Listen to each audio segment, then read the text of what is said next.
This is what we have all been waiting for. The battle between the two best teams currently in the PCS, PSG versus DCG, Deep Cross Gaming, for those that you don't know, holding number 1 and number 2 position respectively right here. Last time around, and honestly only last week, it wasn't that close as we saw PSG edge out Deep Cross Gaming in terms of the team fight, but if Deep Cross find a win here, they could tie, and they could be looking at a potential tiebreaker at the end of a split to see who gets the side selection choice throughout the entirety of their playoff run. A lot at stake right here, but before we dive even deeper into it, we have to thank our sponsors, our organizer Ride Games, Carry Live Co, Garena, and of course to our main sponsor CTPC Bank and Caliber. Frank, are you hyped? Are you excited for this matchup?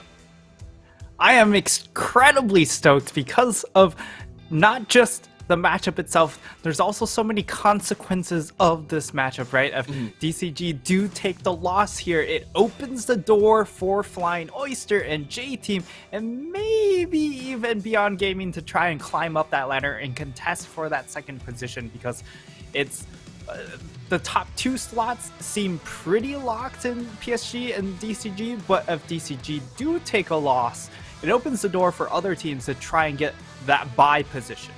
Yeah, there's definitely a lot to lose here for DCG. If they end up in second, that means they get a bye from the first round. They can start in the second round of the upper bracket right here. But, talking about their match that we had last time around, where do you think Deep Cross Gaming needs to improve to overtake PSG? I think their drafts, when it comes to just playing for standard, I actually don't like their drafts that much. It feels too tunneled in onto the Rise Hecarim, and they kind of build around those pieces.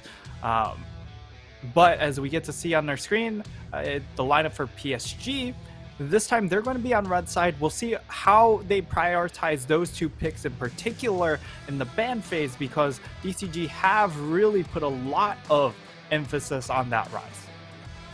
It does seem like Rise is the most picked for both of these players. We thought Bay was pretty much a Rise one trick at the start of the split.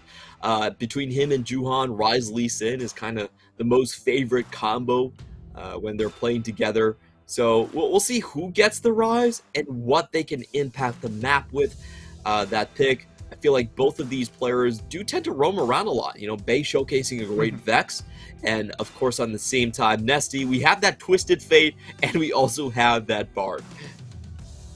Yeah, the Bard won't really be much of a factor when it comes to these drafts, at least lately, because of the changes to the Smite play style. They could still potentially bring it out, but I think it's going to be a strategy that's going to be put on the shelves for now.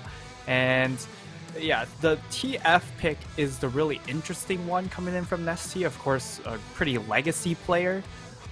It is one of those big champs that have seen a lot of prominence in the other regions, Clement, but we just haven't seen a whole lot in the PCS in particular. Definitely true. Seems to be lacking in the early drafting phase. Of course, it was nerfed later on, but still not a lot of people going for the Twisted Fate outside, of course, Nesty. We're going to be going into the ban phase. Very standard fare from PSG when Zeri taken off the table. But from DCG, a very clear focus onto Bay, targeting his Ahri and the Rise as you anticipated. Could be the Vex going next. The Syndra? Oh, actually going to take away Lee Sin from Juhan, which is interesting pick. A lot of top priority picks still open right here. We've seen the Jinx be FP for a lot of these teams, and also the Xin Zhao still on the table. DCG get their first pick here. It does look like they will just be going on the Jinx train. It does seem to be just the best AD carry overall when you don't have the Zeri. And we could be seeing Unified just going back to the Xayah again. It seems to work very well for him. Yeah, both the Xayah and the Philios left available. They'll go ahead, lock in the Xin, so the best jungler in the game, and they'll go ahead and lock in the Xayah. So it leaves, of course, you could go for the Rakan here on 3 for the side of PSG, or you could look for maybe in answer to whatever DCG decide to pull out here for 2 and 3. For DCG, you're looking, I would say, for jungler, maybe the J4, but J4 into Xayah, not necessarily the finest, but it does look like they're hovering the Leona. So you could look for Leona TF here for Nest T. I think TF would obviously kind of lock in their playstyle that they want to attack these side lanes, but given that you already have decent lockdown potential with the Leona, you have really good roam possibilities with just the TF Leona combination if you want to attack topside as well. It seems like they will be holding on to that mid lane pick later. I like this in DCG drafts, is that you could just hold Nesty into like the 5th pick and make the opponent waste 2 extra bans because they don't really know where you're going to play. And this is going to be a treat. We haven't seen Kaiwing go for the Rakan in quite a while, but we are going to get the Lovers duo being selected here. Very strong in lane with a deadly plumage. Very good in roaming. PSG, they have all of their points covered. They could be going for a tempo playstyle, which is a throwback to 2021. I just miss their old playstyle. Their current playstyle is pretty nice, but it's slow. It's slow. And I'm an LPL guy. I like fast gaming. You got to go quick. They're going to ban PSG, the Galio. Yeah, they target the Galio. I would expect them to go ahead and target the TF as well. 2 picks that are, very roaming focused here. I don't really expect it to come out from Bay.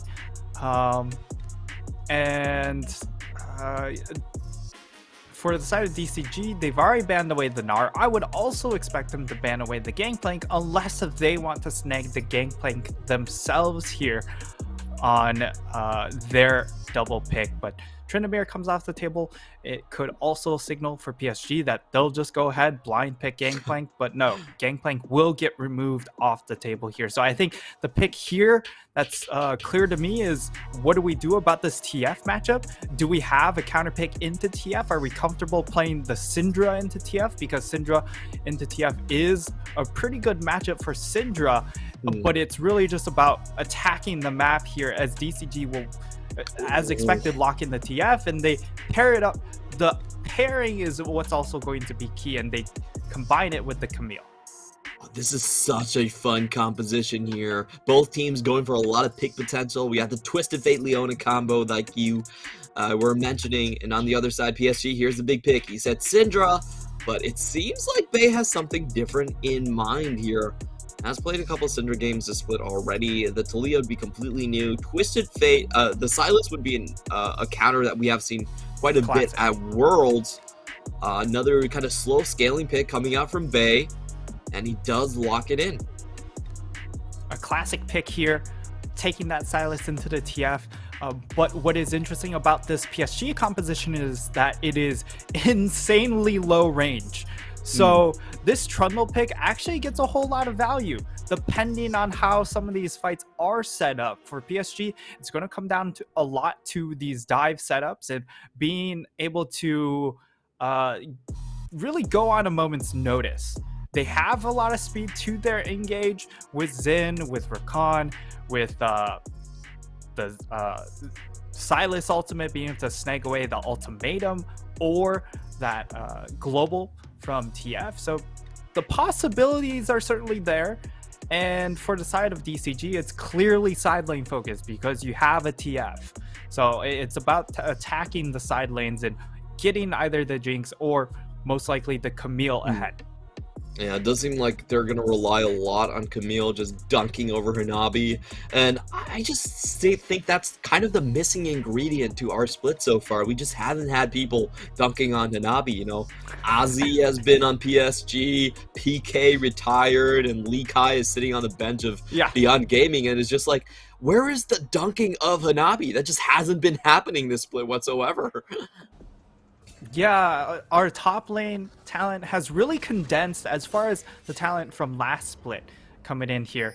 So a lot of the good teams double dipping in the top lane pool, which means that naturally a lot of these top laners that were good already and kind of middle of the pack from last split have risen all the way to the top because there's just not been enough competition.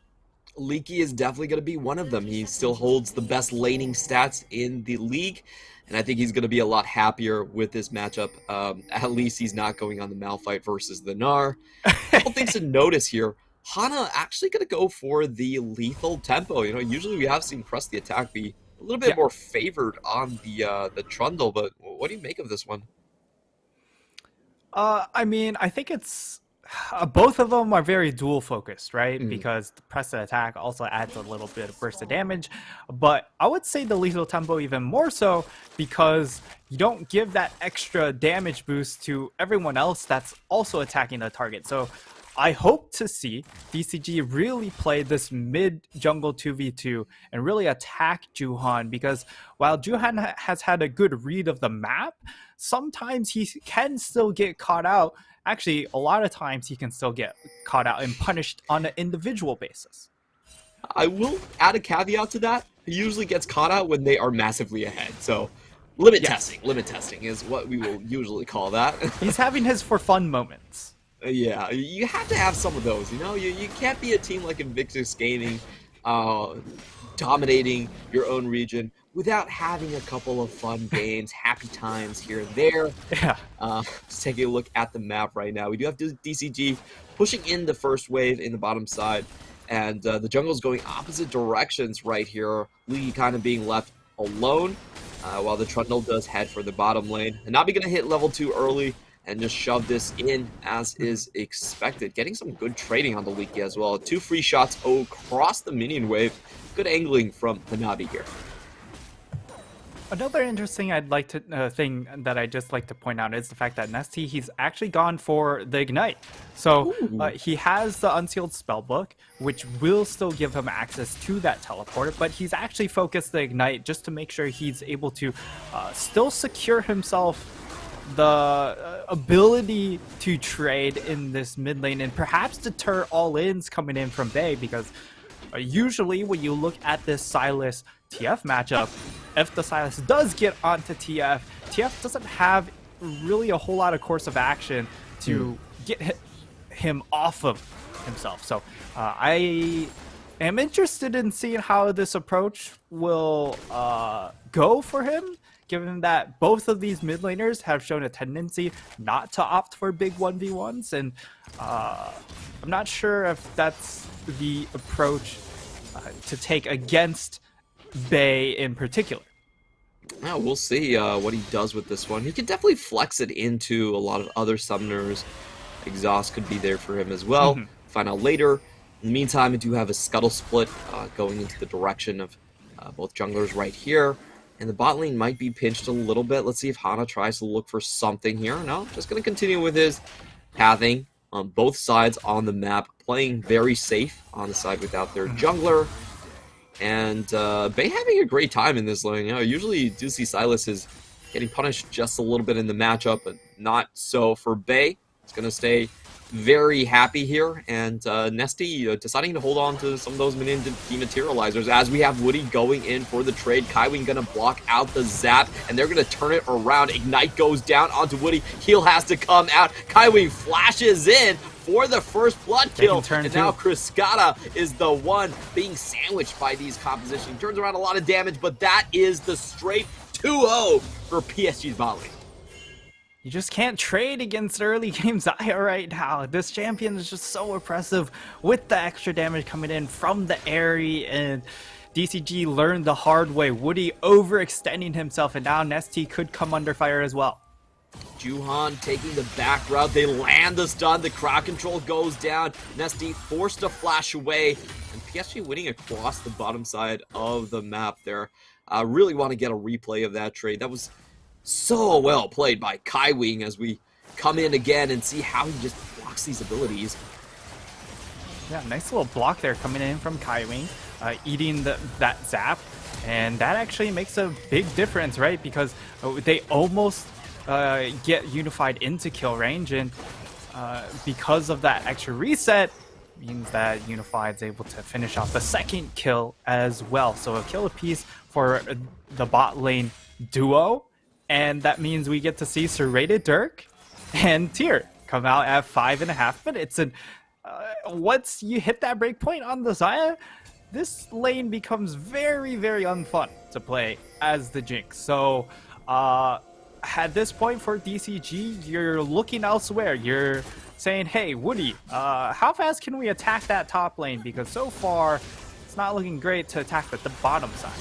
Kaiwing gets the two-man stun. Bay is just gonna fly into this one. He has the ultimate from Woody, and they just find another easy kill right there. I'm a little bit surprised that DCG would hang around so long, especially with Kaiwing right in their face, but they do, and PCG are happy to oblige. Yeah. DCG not having a good start here, and this is not looking good for Leaky's chances might find to get snowballed. just a turnaround onto Kaiwing. He's taking a lot of HP. The pillar goes down, but Kaiwing will survive on the battle dance. Even gets a flash from Hana. That's a tilt flash if I've ever seen one. Gets out completely scot-free. Wow. Okay. That was a really clean play coming in from Kaiwing to get himself out of a really sticky situation, being caught out that deep.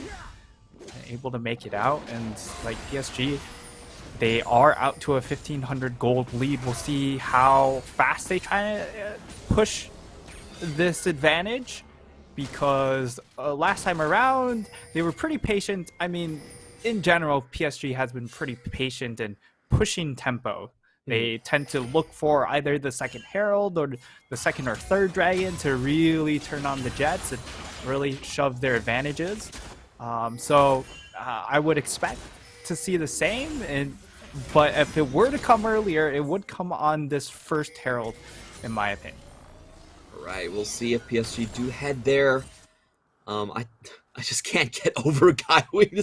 This man, his mechanics are so beautiful in a lot of these fights. Like in the first trade, he deadly plumage, you force Woody to the side of the wall, easy blade collar. It's just a treat watching Kaiwing actually pilot this Rakan here.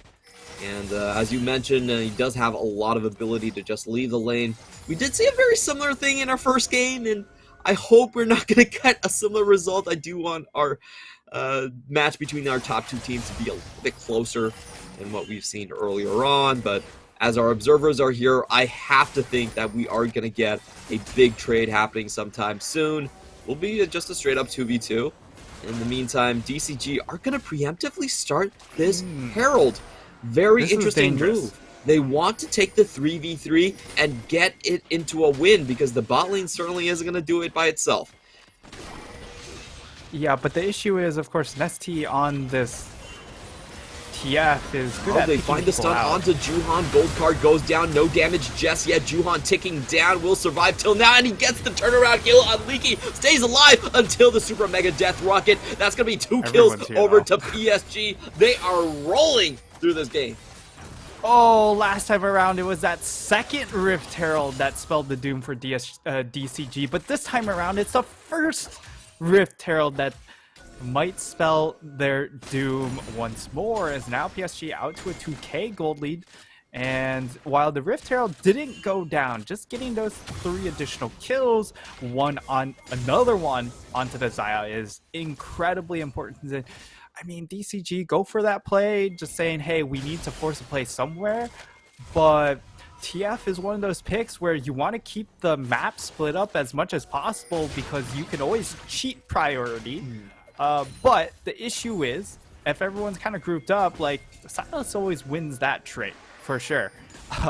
And if he doesn't have to do any extra work in stealing the TF ultimate to make rotations, like, more power to him. Yeah, that was...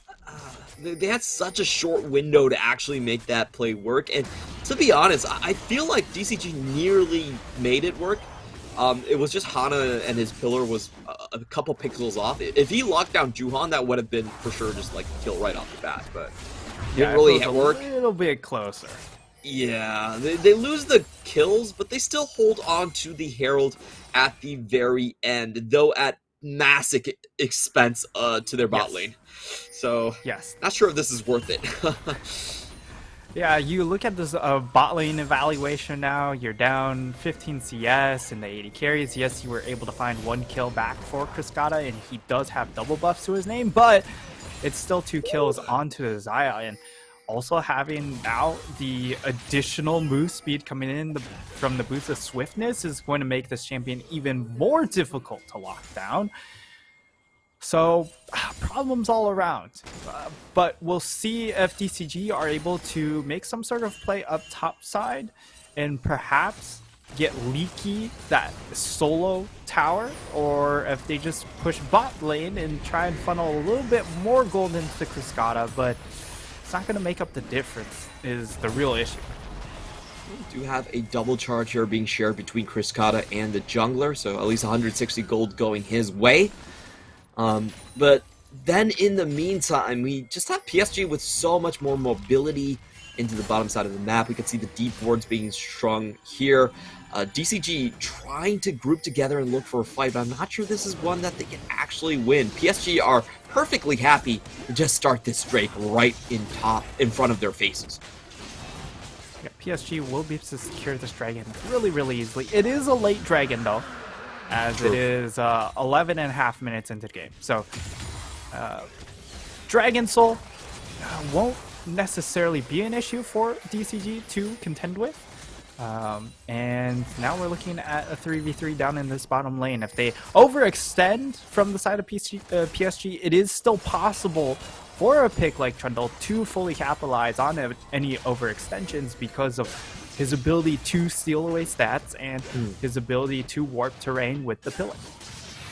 So it does look like PSG are not going to risk their chances here. We saw a lot of pings from Bay notifying the rest of the team that Twisted Fate was missing. So PSG just go with the safe and sound route, the two-man game against his tower. They will take that down eventually. And right now in the game, I am keeping close attention to my Destiny Gate timer. Usually you want that Destiny Gate at 7 minutes and like 30 seconds. But we haven't seen one this game so far. I wonder when Nesty is going to pull the trigger and try to make this work. It's actually going to be Bay with the Destiny Gate, forcing the flash away from Nesty. And I'm sorry, but that original Destiny Gate still isn't coming out. Yeah, and now Woody's just dead, so so long to him. But yeah, I would agree. This is one of the power points of course, having the Silas is that he can get access to the Destiny Gate much faster than the TF itself. And now with Destiny Gate, they're looking for a top lane play, but Hanabi's already ahead of the play.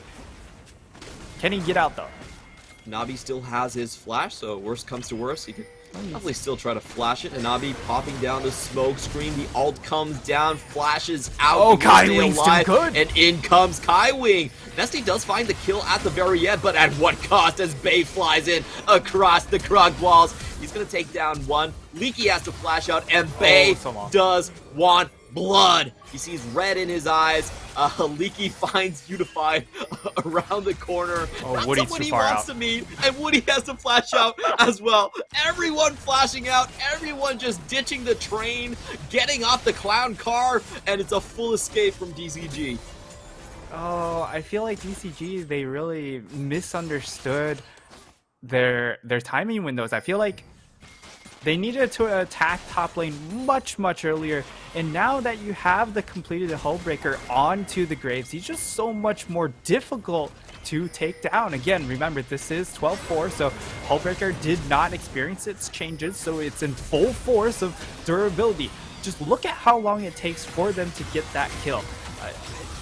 It's just way too long. Your time to kill is just, if it's that long, it allows PSG to respond. So PSG respond in kind, and now DCG are like, everyone's out of position then. I have to say, that was the most half-hearted attempt at killing Hanabi I have ever seen. Like, it just took so long. Bay coming in for the kill. Both Everfrost not finding their target, but it doesn't matter. Juhan there with the 3 Talon Strike is going to knock up Nesty and leave the mid lane completely wide open for PSG. Whew. You know, the more things change, the more they stay the same. PSG absolutely dominating DCG this game, already up to a 5,000 gold lead, and that's about to get a lot larger as the top lane tower and the mid lane tower are not long for this world. But yeah, and if you look at DCG's like power spikes. It's around either 3 items onto the Jinx, or it's once Leaky gets his 2-3 items and he's able to 1v1 the Graves up in that top side. But so far they are very, very far from either of those breakpoints, and they weren't able to accelerate any of their side lanes with this TF pick. So they are really starved out of options at the moment. And for PSG, now you can kind of just take the game as you want because of how many advantages you currently have on the map, and how much stronger you are going to get, because DCG, their only option to ease their way back into the game is side lane. Well, PSG, their side lane is very far ahead. Nesty standing on a ward right here. DCG go in, but they're walking into a death trap. Bae flies into the back line, gets the first pick onto Hana. Leaky goes in, but he can't find the target right off the bat. Juan stays alive for a very long time, but Kriskata is getting excited. He's waiting on the wings. He's trying to take down Bae. 2 more auto attacks will do it. Can he find the zap? He misses on this chain, and PSG are able to retreat. It will be a 1-for-2 trade. Still in the favor of PSG. Oh, wow. That was actually just so close for Kriskata to just take over that fight. You saw that first kill go into his hands. If he gets that second one with Bae's removal, that would have changed the complexion of the fight completely, because of how much extra gold is onto Bae. So he's a lot of their advantage. Yes, there's still a lot onto Unified, and you were kind of fighting into a choke point against Azaya, so there's always that turn potential there. But for DCG, they're close. This is not looking so good. Bae flies in, and they're going to instantly take down the kill plus the Drake. Thank you very much. I think DCG thought it was much later in the game than it actually was. PSG with 3 members still on the map, very low cooldown timers. They make it to the fight, no problem. Yeah, I mean, for the side of DCG, they were trying to punish death timers, but death timers at 17 minutes, not that long. So PSG able to just get right back onto the map. Kriskata is dead. He does have the flash, so he should be fine here, but that was a good warning shot, and PSG do take down the mid lane. I do agree with you on like Kriskata probably being the out here for DCG, because let's be honest, the Camille plus Twisted Fate catch angle, that's in the bin. You're never going to see it this game. PSG are not going to split up. They're staying completely grouped here throughout most of these objective fights, and it seems like Kriskata is the sole hope of DCG taking over the top spot in the PCS. Yeah, and there... Okay, we're going to get a pause. There was some hope for Leaky here, right? Because the setup was there for him. You get a Trundle, which is great at pinning low mobility champions. Graves, if he uses his dash a little bit too early, he's really just stuck there. Also, of course, gives you that extra wall for Camille to jump off of. And then you also have the TF. So the setup was there for the Camille to succeed, but they just completely missed their timing windows. They never attacked that lane early, and they invested resources down in that bottom lane. It feels very similar to the previous game. I hate to compare DCG to Sem9, but the way they've played out their jungle approach to the bot lane, very, very similar. They're on different levels, but you can tell the delta between them and their opponent feels very similar. I feel like that's kind of the point you're trying to make. I wouldn't be surprised if we get another 22-3 game. I think that's definitely possible in the cards here. Leaky is going to get spotted out, and we have a roaming 4-man hit squad onto the bottom lane. Hana 0 and 4 right now. He doesn't care about his own life. He's just going to clear these wards and make sure the rest of his team that are still worth 300 gold don't have to be the sacrificial lambs here. Leaky is going to be given some time to farm up, but at this point, it just feels so damn hard. We do have the Shirelia's Reverie being completed here. First Mythic in the support slot coming in from Kaiwing. That just means a lot of quickness going in for PSG and their catch. Yeah, for PSG, like, the speed of engage is immense. with the extra Shurelias, with Rakan, with the Silas as well, being able to capture that Destiny Gate. So the speed of engage definitely there. And for DCG, that just makes playing the map even harder, right? Because you'd like to play side lanes, but if the collapse is going to come down from a Shurelia's Rakan, it makes the game very, very hard to play. I think we're still waiting on that Destiny Gate. We've seen one defensively, but we haven't seen any proactive Twisted We're not Fates going to see any somewhere. for like... If this game goes another 10 minutes, maybe we get to see a proactive one. But at this point, like, you're just saving it for if they start Baron. Okay, now we have vision of them doing Baron. It feels like your uses here are so limited because of how far behind overall this squad is. His ultimate is basically Scryer's Orb. That's it. Like, yeah, that feels a longer so bad. cooldown blue trinket. Not where you wanted this game to go. I'm just trying to think of the situations where we could see DCG pulling ahead. I still feel like they have some chances in a straight-up 5v5 team fight. It's just going to be very difficult to deal with Bay at this point. Like, yep. There is a little bit of healing reduction. I don't think it's really enough on Leaky, to be honest, and Leaky's not likely going to be hitting Bay either, so... Ooh, how do they deal with this situation? Or what are the outs that you have for DCG here? I mean, your only out is to force PSG into a situation where you can capitalize on your TF Leona engage, and they might just go for Juwan's going in for the 4-man crescent guard. They go on the side waves onto Woody.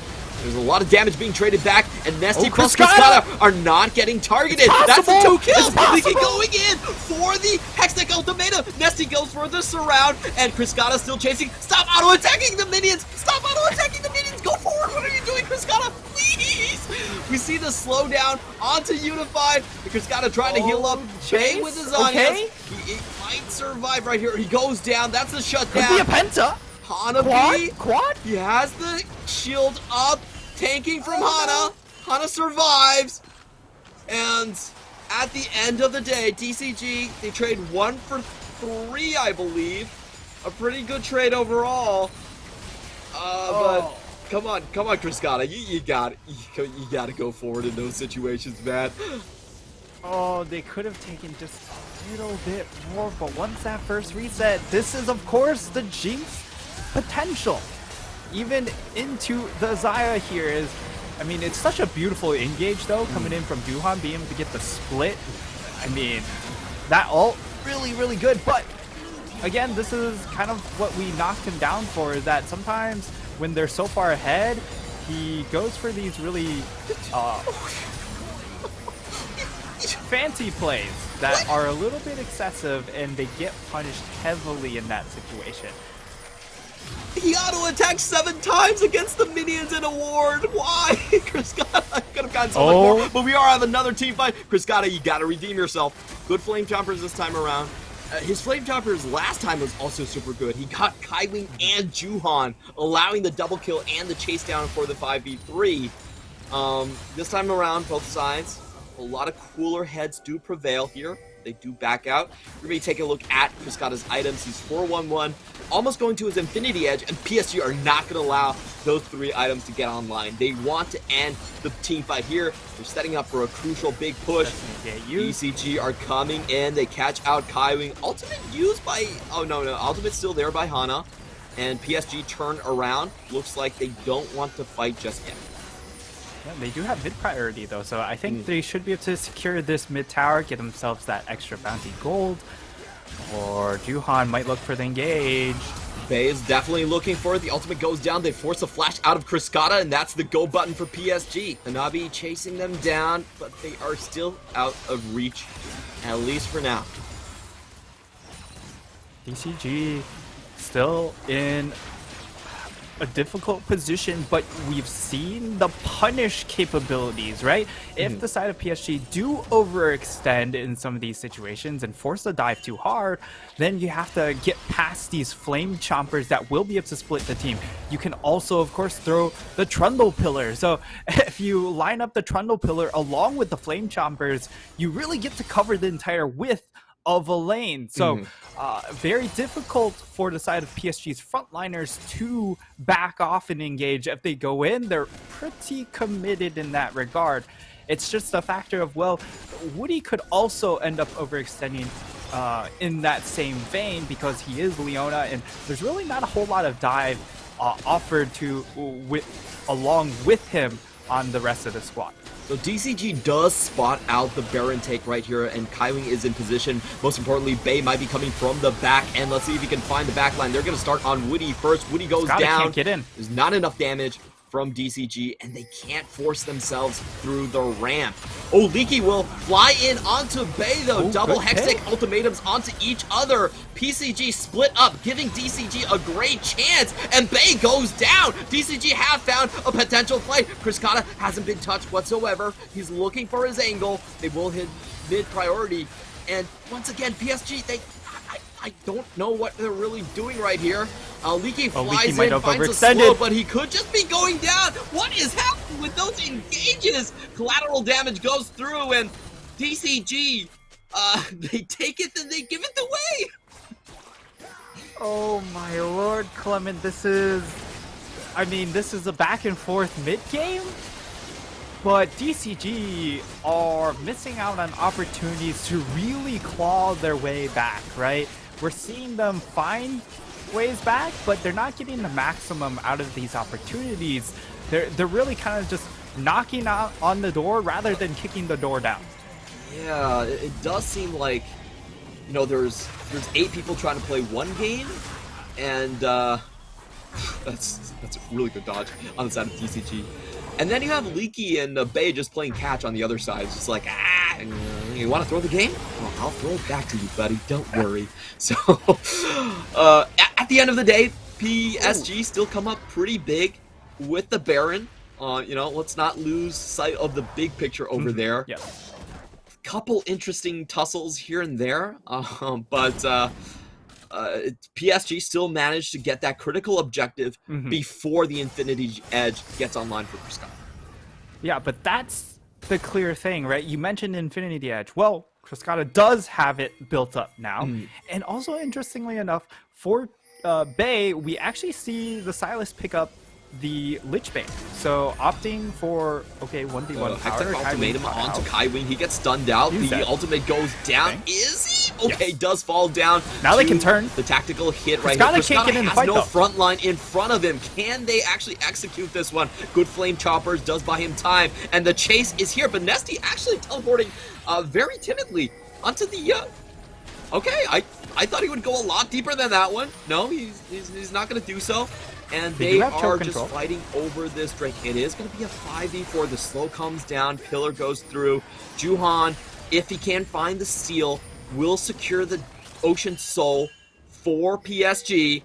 A huge minion wave, as we can see on our side screen. DCG, they have to go for this one. This is a do or die for them. They're definitely going to take this one. Objective gold already secured. And now it's about how to retreat back to their home base. Man, what a massive victory, though, for DCG, for them to secure that dragon, be able to also get the extra kill gold, but now it's about defending their base, right? Because it is Baron empowered minions, and they were on full recall timer, so they aren't able to get back very quickly. Now they have to go for the play. No, Kaiwing is here. Triple objective bounties here. Woody goes in, but only gets the slow. Nesty with the gold card doesn't get enough either. Unified is not even going to cleanse that one. Holds his ground. And now the HP bars are massively in favor of PSG. But they do force the Feather Storm. Nesty is trying to go back. He could just get back to base here. Decimal Gate's actually almost up once more. So PSG not going to push their luck onto this one. They just get the inhibitor and turn. And you can understand why, because of the fact that they've been punished on their last couple of engages. Cascada's been able to come out with a 4-1-3 scoreline. He has Infinity Edge, so all things considered, these fights are starting to look a little bit tighter because of where Cascada is in his build, and also the fact that PSG's composition is still very low range. Yes, the speed of engage is there, and if they can get onto Cascada, they have enough damage to finish him off, but now, like, the choke control coming in from this Trundle pick is becoming a little bit problematic. The fact that you also have to deal with the extra resistance shred coming in from a Trundle is also very annoying to deal with. So there are a couple issues with PSG trying to finish the game, but it still doesn't change the fact that they still hold relatively overwhelming advantages. Leaky nearly goes into the unified bait, spots out two members on the top side. It's not going to go for it in the end. And yeah, I totally agree with the range part. We just saw in the last fight where Nesty was able to get 2 gold cards onto Unified with his rapid fire cannon. So that could be absolutely massive there. Props to Unified though, he held on to all of his summoners and now they are doing a split push. It's going to be hard for Nesty to contain Bay by himself. Meanwhile, Leaky just pushing down the mid lane tower. It does look like PSG are running out of steam, at least out of minion waves. DCG do hold on. PSG now shifting into a more defensive posture overall. Let's see when DCG are actually going to try and pull the trigger. Woody could find a target here. There is no flash onto Juhan, so I'm assuming that's what he goes for. But Unified going in, chasing down the damage. Collateral just forces everyone away, and Cascada cannot stay. Yeah, they're forced to back off. It's okay, they delay some recalls here, and that, okay. The potential top lane catch onto Bay. Everfrost misses from Bay, but he still has Hextech Ultimatum. Zanya goes down, but he cannot survive the gold card there. That will be a very successful pick onto the top side. And now bottom lane is looking a little bit iffy for PSG. They can't continue to shove this one in, and we'll have to back out. DCG are doing such a good job at stalling this out. Yeah, and that's the first time we've seen the proactive pick come out from the Destiny's Gate, and it comes in pretty much 10 minutes after I said it. 10 minutes. So, you know, it all pans out in the end. But now, of course, you're getting your items onto Leaky. He's level 16 now, so he's a split-pushing beast. Yep. Or set up to be, because he's hit 3 items. The Graves at this point takes a little bit more effort to try and get away from a Camille. The Camille just has so much sticking power at this point. So I like how the game is starting to develop, but it's still a 7k gold lead for PSG. And if they secure that next Ocean Dragon, it's still Ocean Soul, which is very, very difficult to compete against, given that they don't have a ton of burst damage on the side of DCG. DCG don't see this. Okay, now they will finally spot out the Baron being taken, but where is Hana going? He has to flash out immediately. Okay, interesting pathing there. Bay just comes in and forces away 2 flashes. So PSG, without expending any ultimates, they get 3 flashes in that exchange. Absolutely massive there from PSG right before the Ocean Soul as well. Leaky gonna fly in onto Kaiwing, but that's not the bird person that he was looking for. Definitely wanting to get Unified instead of very deep on a deep angle. Ana is just dead there, and they take the Dragon Soul. PSG are happy to take this fight to its conclusion. Cascada gets one, but he has to drop into the Zanyas. Meanwhile, in the front line, Leaky is cleaning up everything, so they still might have a chance here. Gold card goes down onto Juhan, but Juhan is very tanky, especially with that soul. He can hold firm throughout this team fight. It's only Leaky left to defend the base. He has to keep himself alive, but Hanabi is chasing him down. He does have the red buff, so Leaky has to flash early here. The chase is still continuing, but at least with the hook shot, Leaky will get out. Oh man, this is such a big win for PSG. They get the Ocean Soul, which I mean, it was really uncontested for the most part because Hana has to walk in, face check, and given that fact that he is going the Divine Thunder build, it means he doesn't have a ton of defensive stats. We'll get to see the replay, and you'll see Hana, like, he has really no choice but to walk up in that moment because he wants to try and steal away the dragon. But the side of PSG, they just instantly turn for him. They delete him at the very least. Leaky able. Oh, we have a fight starting out already. PSG does take down the Baron, but can they actually win the fight? Juhan stays alive with the core trigger. He's not going down. Death Stance is too strong. And PSG wipe the hit squad from DCG. That's going to be only 2 members left on the side of DCG to defend. Everything thrown at the Xin Zhao, but he stands firm. Yeah, trying to finish off this pick at least onto Hanabi, but that won't be it. And now, I mean, it should just be an easy march down for the side of PSG. They'll continue to maintain their really long just are corralling the rest of the members from DCG. Kriskata goes down. There's the ace. There's the game. PSG will stand atop of the PCS as the uncontested best team of the region. Clement, as much as things change, things stay the same, right? PSG, they managed to claw their way from game number 1 of the split. They took that loss, and since then, it's been high flying. They've just been so dominant. Even against our other top teams, it's just not been close. I would say this one was actually a bit of a nail-biter. You could see the trend starting to fall apart for PSG. They had lethality AD carry. Graves is basically a super minion comes late game. But they were still able to pull it together, and for me, a lot of it was just out-macroing the opponent. Like, they got 3 flashes for absolutely nothing in the prior Baron fight, but we will watch this once again. Leaky actually finds a good angle on this 3v3 fight, but somehow PSG just stays strong and come out ahead here. Unified isn't in the fight. It does end up being a 4v3, but I just think the target focus here, unfortunately, wasn't able to go through the Death Stance. Death Stance and Ocean Soul. Really difficult to navigate at that point. So, yeah, it was just came down to the game went long enough for Ocean Soul to be a factor, and unfortunately for DCG, we praised them a lot early portion of the split in identifying their win conditions or their opponent's win conditions. This time around, it felt like they tunneled in too much on their opponent's win conditions of snowballing the Xayah ahead, so they tried to keep that down, and they really gave up their own win condition, which was play towards topside, get that Camille going, and really establish that 1-4 or 1-3-1 power point.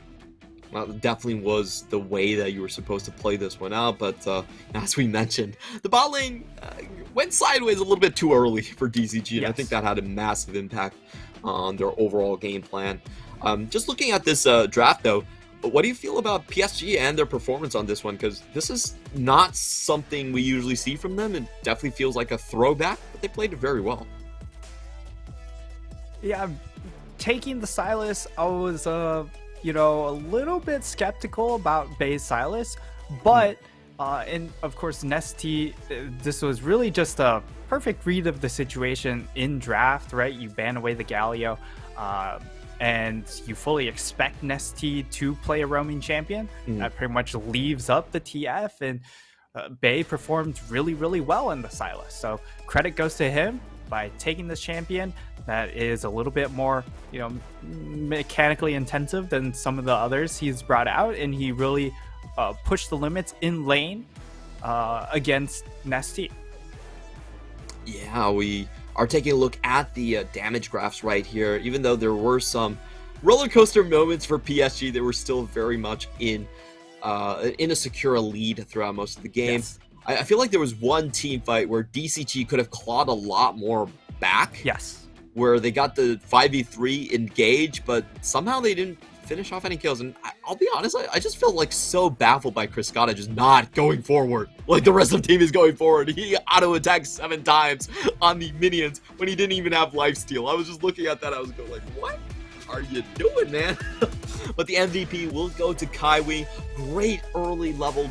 I believe it was a level 3 all-in trade where they come out ahead massively with the 2-0 in the bottom side, and it just never stopped. Goes for the Shirelia's Reverie. Tons of catches across the map. Yeah, Kaiwing undoubtedly is just the best support in PCS, and he shows his proficiency on clearly the Rakan, where he's able to swoop in and out of fights. Yes, we get to see some of that displayed on the Leona, where he's able to engage and survive, but it's just not as flashy as the Rakan, and this is definitely one of those Rakan performances that people will need to remember going forward, and just keep that in mind when you are offering Xayah Rakan up available to PSG. Probably one of the few teams in the league that just don't care about the Jinxes. The Aphelios is being taken away whatsoever. So well done there by PSG. They will stay for now atop of the PCS. Don't go anywhere. We have more games to come.